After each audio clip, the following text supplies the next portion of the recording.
Hey everyone, this is Tagore and welcome to my podcast, A Pint of Imbecile Wisdom. And today with me, I've got three, I keep on referring to them as kids because I know they're dad, but these are like really young kids still. I'll still refer to them as kids, but I'm really impressed with their talent, their art, and the soul behind them. So welcome to Atia, Tan, and Yen. Hi everyone. Hi. Thank you so much for having us. We're all super stoked for our first legit interview. Well, it's great to have you guys on the podcast. So you guys are from Delhi, correct? Yes.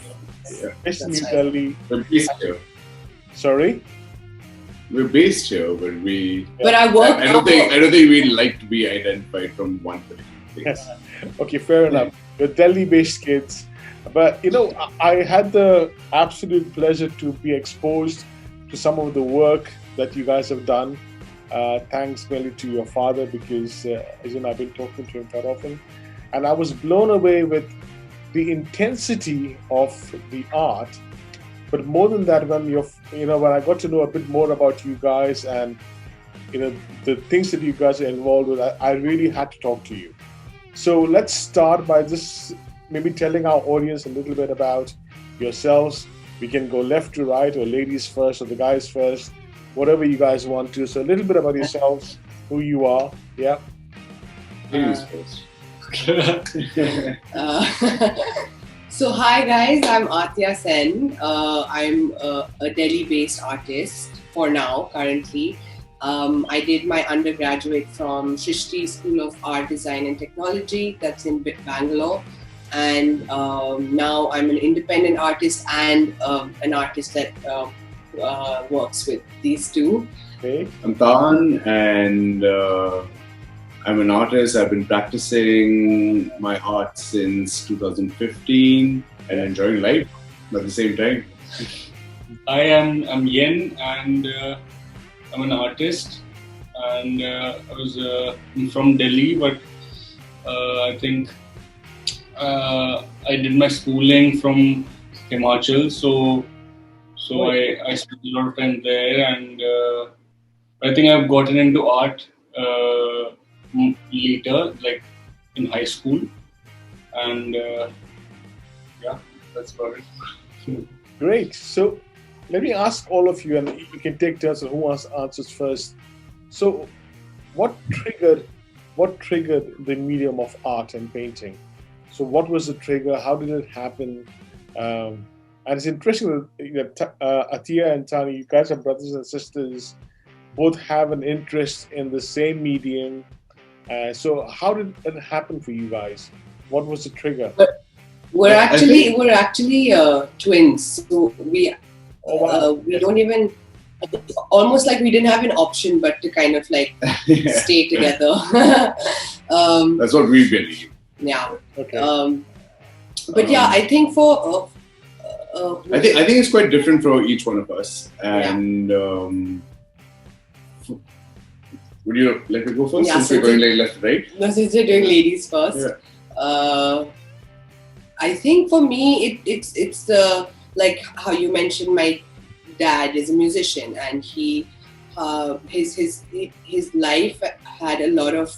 It involved a lot of get-togethers at our place and a lot of artists coming together and a lot of like fun evenings and just that kind of like helped us be exposed to a lot of cool people, Those are different kinds of art. There's so many, he was friends with so many different... Yeah. So he was friends with so many different kinds of artists, and we kind of grew up just being around some very incredible creative people. And I always remember as a child as well, I would always just like think about how I want to be like them, how I want their kind of lifestyle, how I want to be able to express my own independent expression. And yeah, I think from a very young age, I wanted to be some sort of an artist. That time I didn't know what I really wanted to do. I also got into dance, and there are a bunch of things that I tried. But I think what really stayed with me is painting.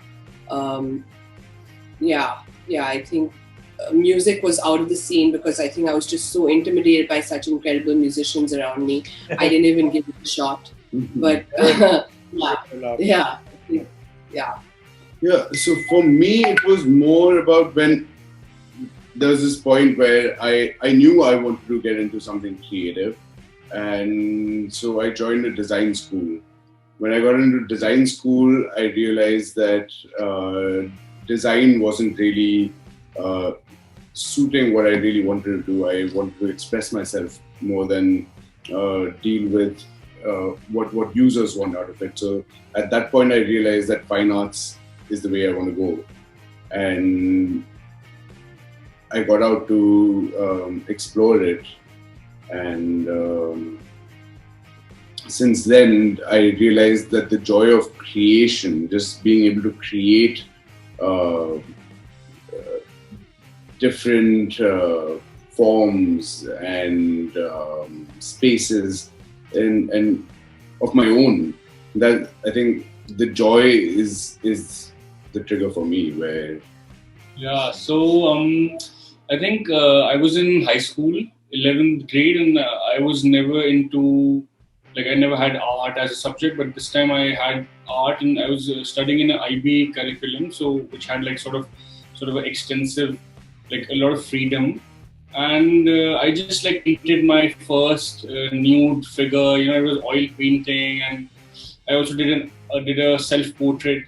So like I think through these two paintings, which came out brilliantly, I feel I just thought like, wow, like I could really, like, it triggered me to sort of get into it, because I got a lot of appreciation, or like people, like my art teacher thought that, okay, like maybe you could go to an art school, like like maybe this and that. So I thought, okay, why not? Like it really, it's rewarding. It's rewarding. So I should become an artist. Like it feels good to create something. When you're good at something, you like sticking to it. Yen, I like to stay with you for a moment. So you've also been traveling quite extensively, you said, I remember, and that has contributed to your technique as an artist, correct? So, yeah, absolutely. So why don't you tell us a little bit about your travels, especially, I'm going to slip in there a little tourism thing for Goa, where I come from. So what happened to you in Goa? So I was with these, I'm like 18 years old, and I've just met these travelers, and they're like, why don't we hitchhike? So then we hitchhiked from Pondicherry, and then we like sort of stop over into so many places that like no one even knows, but one of them was Goa. And then I was in Goa, and then I just met this really like a guy on the beach, and it's like off season, and so hot, and like there's no one there, and like everyone's like shooing us off from their shacks because we don't have any money to like sit around and pay. And then this guy just comes and he like helps us out, and he turns out to be a brilliant artist. And then he sort of introduced me to a community of artists, and they were like Russians and Belarusians, and it was nice. Like I sort of learned from them, and this guy, he mentored me, and that's about it. And then we also showed different form of art, like the different form of like painting, which you weren't doing at that time. It changed my whole like philosophy basically, because I was like really thinking about skill and this and that, but what he sort of said was that a lot of it has to do with the thought, like with the intent or the intention to do whatever you do. That's like super important, and so that's where it sort of like changed the game for me, and I still practice it today, like that. Oh, so you two had no choice; you were just stuck with each other as twins. So when did the collaboration with the Yen happen? How did that happen? Was it the art that brought you together, or were you guys hanging out before that as well? I think it was also our collaboration wasn't. We never collaborated together. It was just we were around the same space, No, it was an interesting phase because I was doing my own thing. Tan was traveling. Yen was doing his own thing. That time we didn't even know Yen. And they actually, in fact, met in Oroville while they were traveling separately. And I was doing my own thing, you know. So, yeah, I guess they would like to talk about it. We actually, before we became a trio, we were a duo where like when we met, I was figuring out what style of art I want to do. Yen was already a painter. He was already quite a good painter at that time, and I was not a painter at all. Yeah, you were in college. You were doing a bunch of other things. Yeah. So that's where when we met and we started like talking about things and art, and this was in Oroville, and then we parted ways. Then Yen came back to Delhi at some point, and he was like, "Oh, should we get together and paint?" And I had already done a little bit of painting by that time in that gap, and so I said, "Yeah, for sure, come, let's paint a wall upstairs in my roof." And that's where our collaboration really started. And I think I remember like coming here for the first time, you know, like, and I had got a big bag of paint and rollers and this and that, and then we just went to the roof and I was almost clueless about like what to do with all the equipment that he brought at that time, because like I had just done like a little bit of like oil painting on small canvases, you know, like barely that also. So when we started doing it, I think I started picking up from him, as well as I had a very firm belief in like what I want to do and what I want to create, because I'd come out of college, dropping out of college, I came with this thing of like, I must know what I want to do. Fair enough. So that's where our collaboration started, and then Atia came in soon after, not too much later, and she was working a job, and she had just left that, and one day we were just sitting and we were just like trying to collaborate still, like not as a team. Yeah, I think this was when I was still like just graduated from college, and I was still taught to kind of now, like after college you get a job and and this was like colleges, universities and institutions like put that in your head so much, like you just don't feel like you're doing something right if you're just sitting at home and like working on your own thing. So I went behind a job and I worked under an artist, and then I realized that if I really want to be in this art world, I want to be in it with my own work and not working under someone not representing someone else's. So I think that kind of finally, when I was sitting with these guys and they were just painting around and having a good time, I realized that this is actually what I wanted to do as well.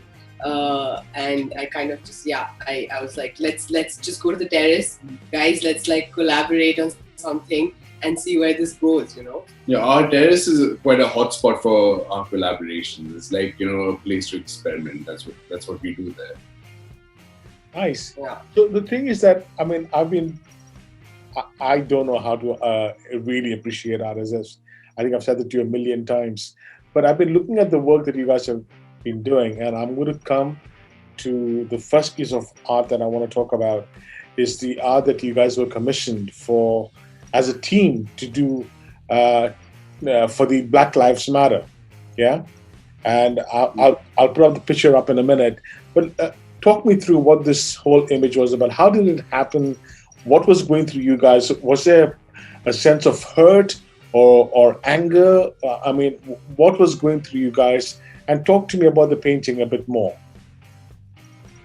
At the time that we started, when we got the commission, the CA and the NRC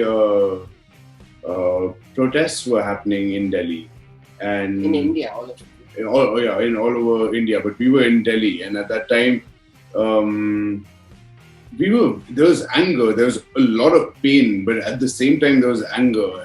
And so when this project came by to us for Black Lives Matter, that's a form of oppression, but we really felt it because we related to it. We saw, even though like out here in India, we are very privileged in where we stand, be it our religion, be it our class, economic class, anything. We're quite privileged, but we used to go out there in the protests and we used to see many different people, and like the amount they felt towards these things because they were like actually directly affected. I think that gave us a great understanding of what this oppression is all about.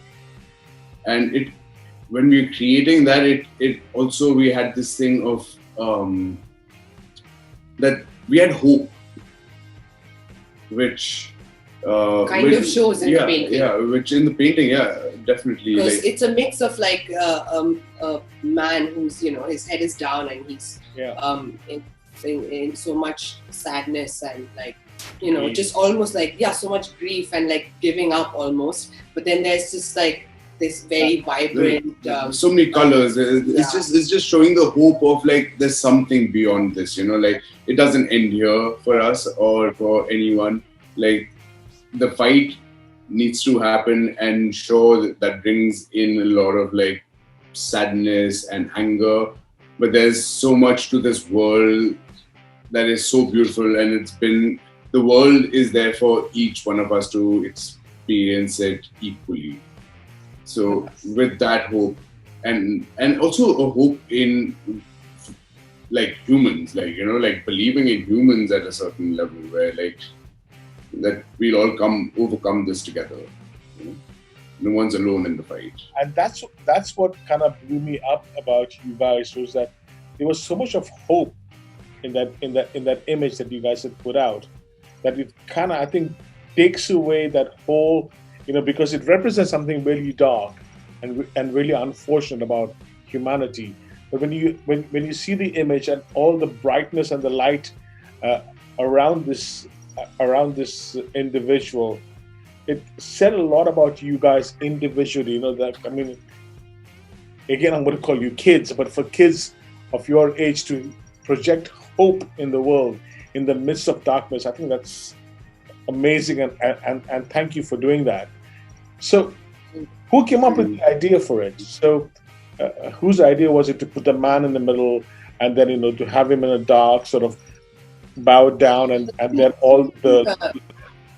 I don't even remember. I kind of remember this. It was interesting because you were like, okay, this is not a joke. This concept, this topic is something that really needs to be, you know, we can't hurt anyone through this process, or we can't. This has to be like something that we all kind of resonate with equally. And we sat down and I think we spoke about like what do we, you know, when we think of oppression, what is the first thing that comes in our head? And of course, like the first image is of a man who's just like not happy, you know, just who's been like beaten down, you know, by society. And that burden, that pressure, and like all of that, and that posture of that man sitting like that, it symbolizes that oppression. It's almost like a feeling of defeat, in a way, because it's such a strong, like, oppression is so large. It's so much like it only happens to the minorities, you know, and so it's very easy to feel beat. And I think that posture is a very, at least to the three of us, and I think if it's for the three of us, I'm sure it speaks to a lot more people, where that posture is almost of a person who's giving up, you know, or like standing for themselves. So I think like... So I can't remember who came up with the idea. I think we had an understanding of like what we wanted to portray. I think Tan went with the first lines, you know, like for the first line with the humans, like just like put a sort of a transparent layer. Right. And he made the whole sort of posture. Yeah, so we decided on the posture, and then we were like, okay, Tan, you go for it. Yeah. And generally, he does enjoy doing the human anatomy parts of the painting quite a bit. Yeah. So we were like, okay, you go for it, you start. But this is like every painting, it kind of changes. Like, you know, we kind of switch who starts and who. But yeah, so he The starts. process always changes. Yeah. You know, Yeah, and then sorry, Yeah. go on. Please carry on, Yen. Yeah. so like when he did that, and then we actually later we made him the model for the anatomy of the human. So we were like looking at him and like correcting the anatomy and like seeing like, you know, how a human should look like from that angle basically, and like, so it was fun to. Yeah, he sat in that posture for a while actually. That was fun. That was the most fun thing. So, having got to know you guys a little more every time we speak, I see all three of your presence in that one image. I see, and you know, you're incredibly talented. I'm not just saying it, but I see this sort of spunk from Atia. I see the proportions being right from Tan, and I see Yen being like the glue that connects the two of you all into one thing. Am I right in assuming that, or? Absolutely. That's accurate. That's really That's accurate. actually quite incredible that you could see all three of us so distinctly in our work. No, but But also, like, because we're twins, I think we have this battle between the two of us, which we like when we go onto the canvas, it's almost like the styles are so distinct, and none of us like you know, trying to or not trying to. We're not. Yeah, almost like not trying to like blend into the other person's style, you know. And Yen comes in where he, from an outsider's thing, though he's like, it's not really an outsider, so he's pretty much we're like triplets, honestly. But he comes in and he like understands like both the sides and blends the two forms into like where like both the distinct things come together. I think he has an understanding of like bringing it together. So, which brings me now to the second bit. I've actually been looking at your individual work as well. So I'm going to start with Atia. So, yeah. So, Yeah. Okay. Sure. so the painting that you did, the one that you sent, what was that about? So if you actually look at all my other independent works, they have very little to do with the realistic world. Yeah. And I think I've always been very fascinated with the idea of bringing different worlds together in one picture. This one. Yeah, I was saying that I've always been very fascinated by the idea of bringing different worlds together in one picture. And a world that actually is not experienced in reality at all, but like a lot in my head. And I try to kind of just bring that out. You know, there's a lot like, I think my thoughts are, I'm like living in my thoughts and in my dreams, and I really like space out also quite a bit. So there's a lot of like visuals that keep happening in my head that I try to kind of portray. I think it's more about how I am as like who I am as a person in general and why I create these works. And I think it's just the idea of bringing like 2-3 different worlds together, merging 2-3 different worlds together. So you'll see like this painting has a random llama popping out with like some, you know, it kind of gives like a very, the whole painting gives a very cosmic look. You know, it has a very cosmic look to it, but it has like a llama, then it has like a turtle roaming around. There are a lot of like layers that I like to work with. Just kind of. I was going to say that I feel like your paintings is more like the details that you see in like the world. I think you bring that out in like larger forms and create a world through those details and patterns that like Yeah. No, You- yeah, you that's look what. So around and what then- I was coming to is also, I think I'm just so inspired by the places that I travel to, and I think the textures, the wildlife, the diversity that I see in all these natural spaces, they just really stay with me, you know, and I think it just comes out naturally when I'm painting these textures, these forms. These thoughts, they all just come together on one piece of paper, and I just kind of just go with it. And I actually did not even know the end result of this piece of work. It was quite interesting because I think I kind of discover a lot about myself while I'm working on my paintings. So this was also like, you know, it started as an acrylic painting, and then I got then I started cutting and pasting some magazine images, and it was just like a bunch of different things, and it went on from every day. It changed and evolved. So I think like it's also a lot based on my mood and how I'm feeling, and so I think it's just an amalgamation of a lot of things coming together, which is basically what my brain is usually. It's just a lot. There's a lot happening. Okay, that's a good sign Yeah. of an artist. So, Tan, because Ian, when I look at your work, especially this one that I'm looking at right now, you know, there's a snake, there's a frog, there's a bird, there's leaves, and I think one of the other paintings I saw, so there was a whole bunch of human beings sitting on these huge leaves. So, this particular one, what was this about? What was going through your mind? Have you got a name for it? I mean, what's it all about? This was a mural I did, and it was like it is the biggest work I've done alone. So it's like the size of it it was a big challenge. Like, you know, I almost wasn't going to work because I was thinking that it's too big for like the first week.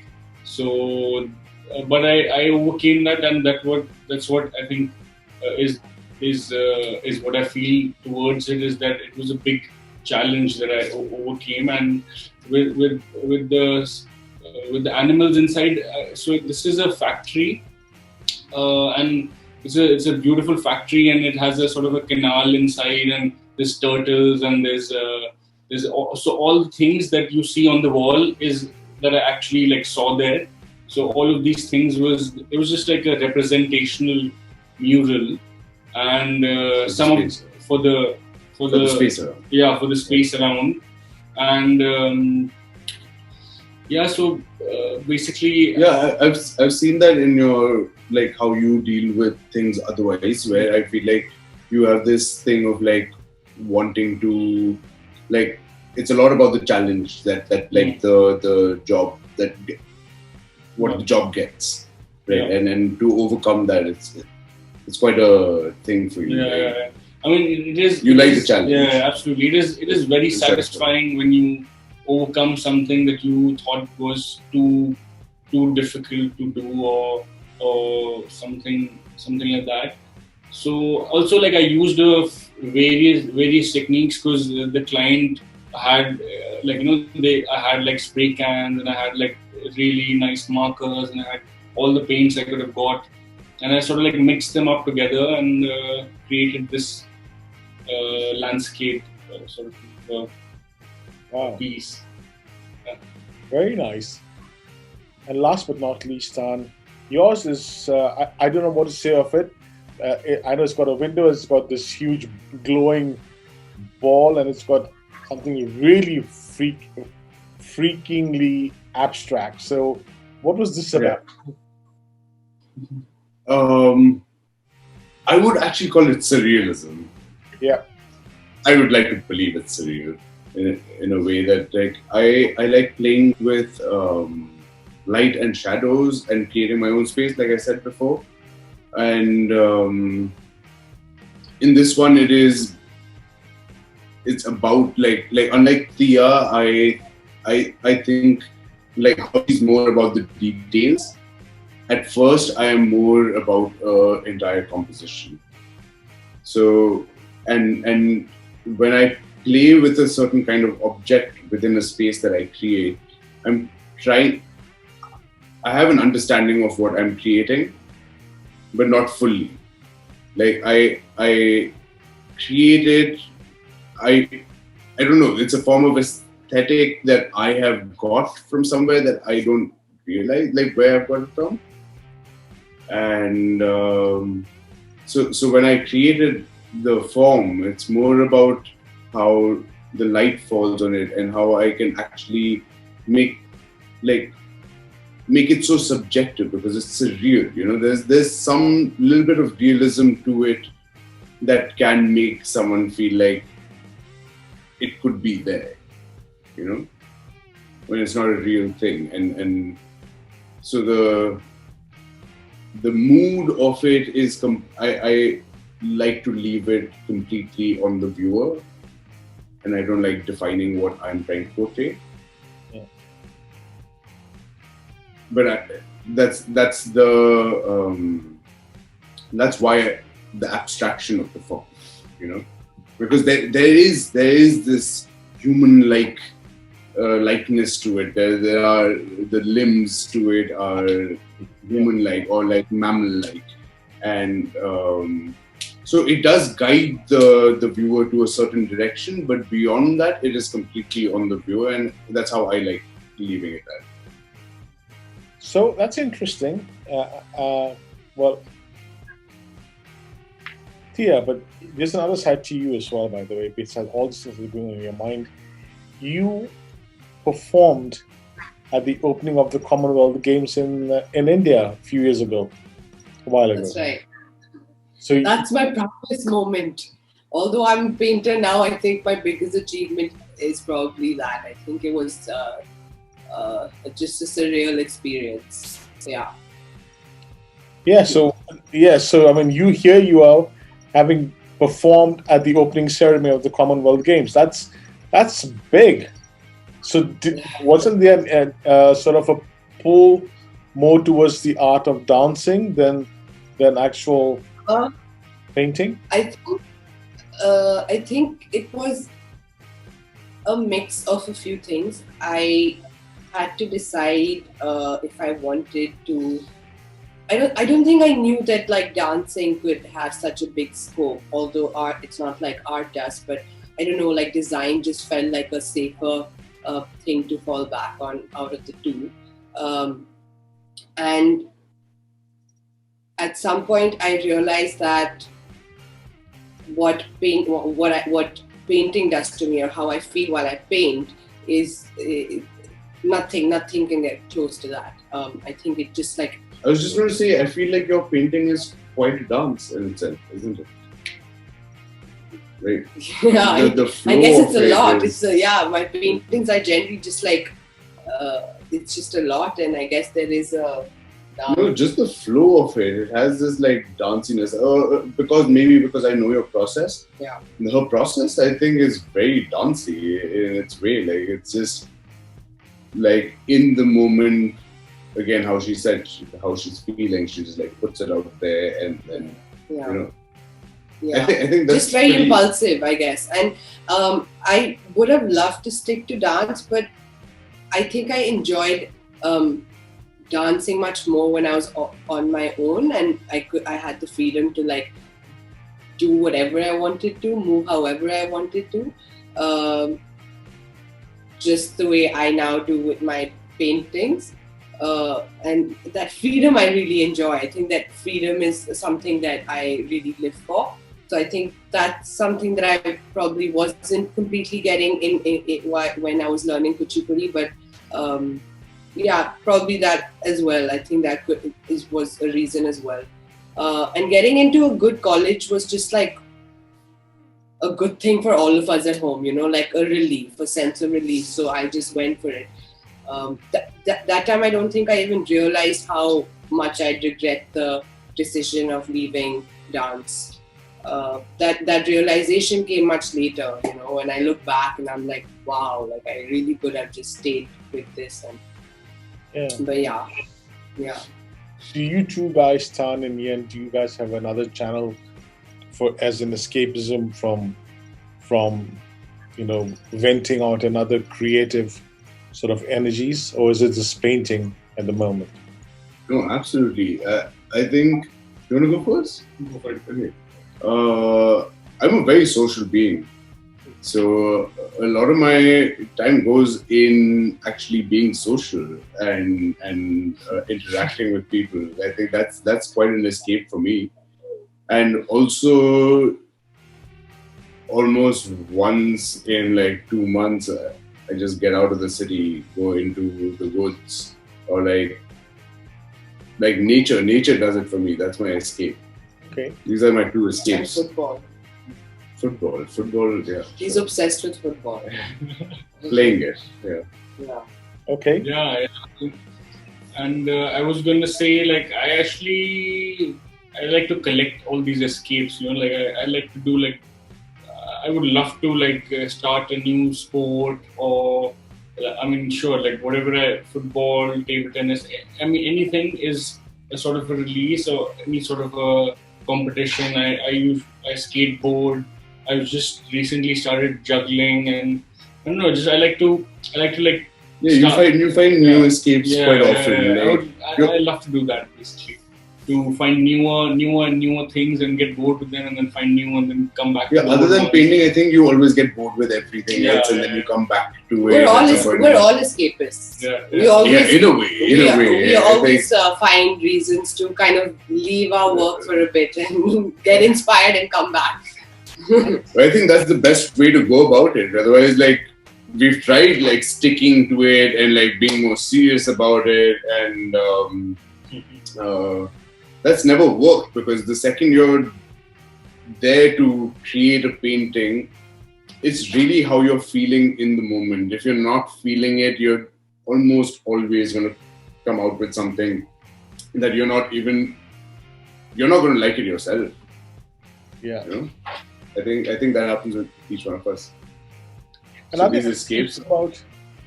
interesting thing about you guys is the fact that I know that you guys do commercial work, but if I'm not wrong, you guys do a lot of your painting. You guys do a lot of things for Mother Nature, for the environment, the Black Lives Move, for example.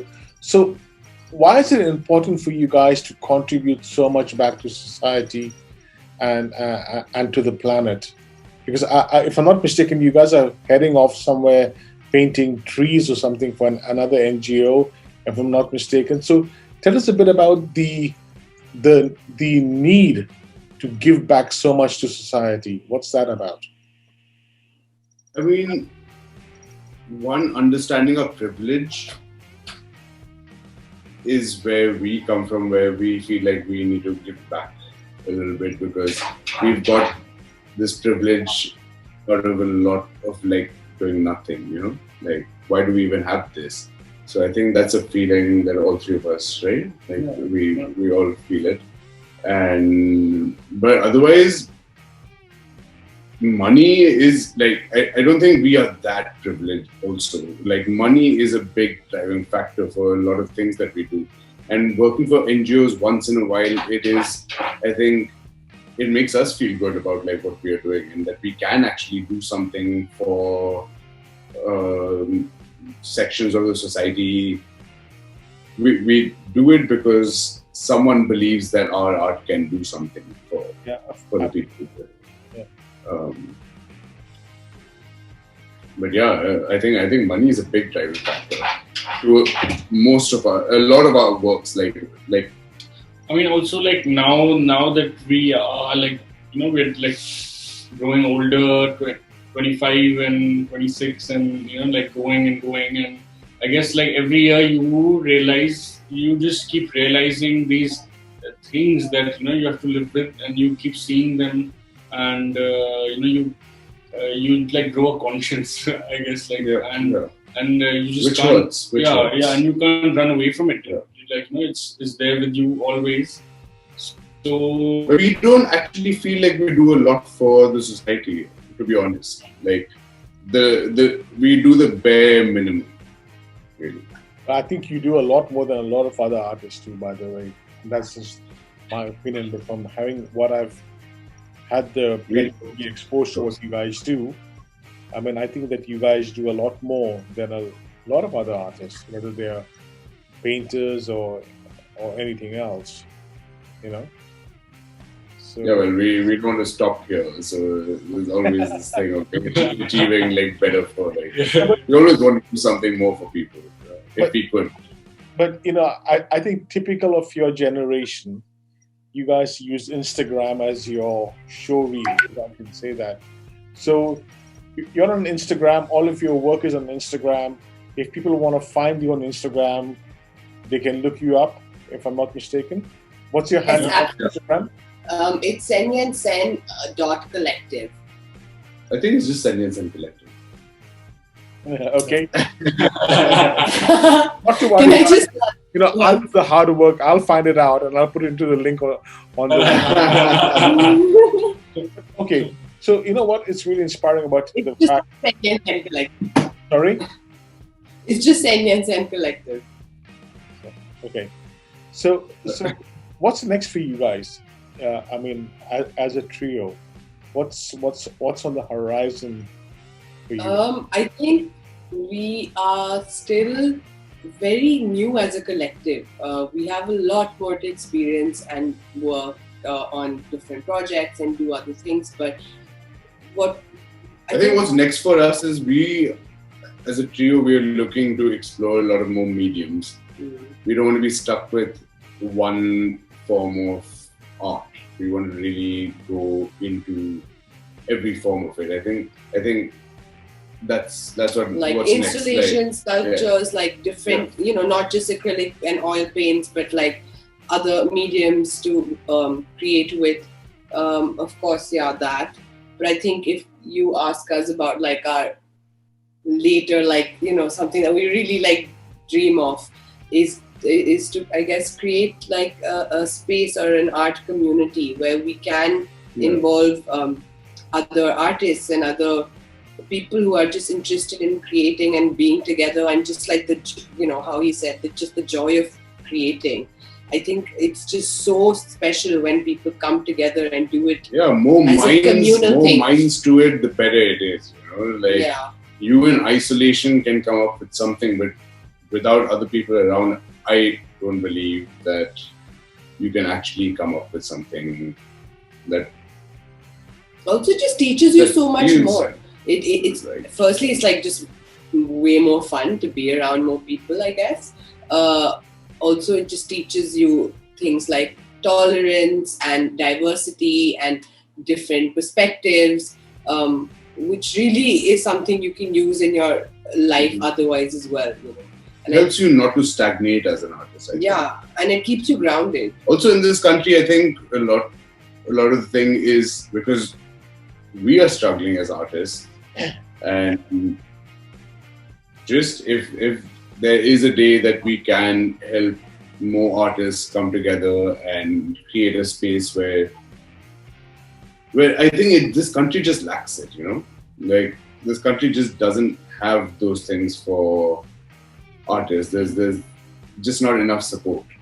So it'll be nice to be some of the few people out there actually trying to help a certain community that we are a part of. Yeah, I mean, there isn't even a dialogue. Like, there is no one is talking about like how to survive as an artist, or what are the practices, because it's not really considered. Either you become a craftsman or you're just very well connected, or and you become an engineer. There's no middle ground. What about so many aspiring people who would love to be creative? So I think that's or you are an artist, but like mostly, or you have either you're a great art collector, you have a lot of money to like buy a lot of art, or you're an artist who already is born into privilege and born into connections and contacts. There's just like, it's just so unfortunate how polarized it is. But we just want that to kind of we know so many. We've come across so many artists that who are brilliant at what they do, but they just don't have the means to actually come out the same way, the same way a privileged person has, like to be out there and get something, some work or appreciation for what they're doing. But let's talk about that, because in the West, at least in Europe and in the UK and Americas, artists like yourself would find a channel to make a living out of it. Yeah. But that's also because there's a segment of society that actually appreciates art at various levels. Yeah. Yeah. Do you think that India lacks that at the moment, or do you think Absolutely. there's hope that in your lifetime that you'll be able to sustain a living from your art? If there wasn't hope, I don't think we'd be able to keep doing this. Yeah. There is hope. But at the same time, there is this like negativity to people out here in terms of like how much like, and I don't actually blame people. No, honestly, if I wasn't born into a family that just also supported art and also could support me financially for this long, till like a few years back they were supporting me financially. And even now I know that if I do stop earning, they will be there. It's the only reason I can stick to this profession. I don't think I would be a freelance artist if I didn't have that fallback. Absolutely. Yeah. So I think it's not like it's quite scary to be in this space, but you also somewhere know that there's a very small portion of India that actually appreciates art. No, but I don't think whether it's I don't know whether it's appreciation for the maybe not appreciation, but I think maybe the spare cash to be able to buy the art, Yeah. And it's a really like a dirty, vicious like circle, the elite art circle. They basically, it just happens in that, like people are selling art and buying art in the same circle. There's no the want and the willingness to like look at other artists and like accept other artists who are upcoming and not as connected to the art world is not a thing at all. Also, I think the sheer lack of like I have a friend who went to France and he went to this Pompidou museum of fine arts, and they were like there's some small kids and there's a naked sculpture garden over there, and they were just like waltzing around, and the teacher is explaining like a sculpture that's absolutely naked, and like it's a normal thing. Like we are dealing with a lot of like social taboos here that will be very hard. Like it'll be very hard to get over them. There's too many to deal with, and I think that's where we are lacking the most. Where we aren't even giving the awareness to our the young of the country. And if they don't get it at that very vital time, then just when they grow up, they'll just be like, no. And I would also say though, keeping nudity aside, that's to everyone's taste. But how do you think we need to educate the future generations? Should art appreciation be introduced into schools, for example, so that the growing generations will not just aspire to be Bollywood stars and singers, but they will actually be, and sports or cricketers, but they'll actually find another avenue to be able to appreciate this form of art and to even indulge into being artists. Absolutely. It's not only for the art that's around them, it's for themselves more than what's around them.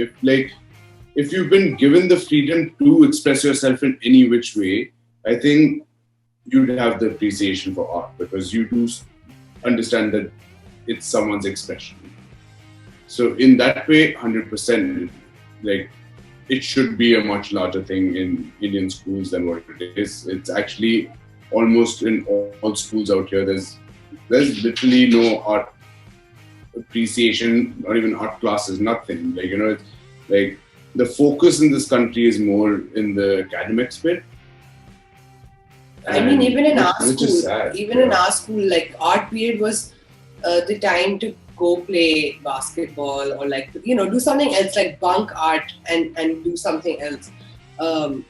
There's absolutely no value for just that's why I'd like to say that I do stick to my word that in this country people don't know how to appreciate art.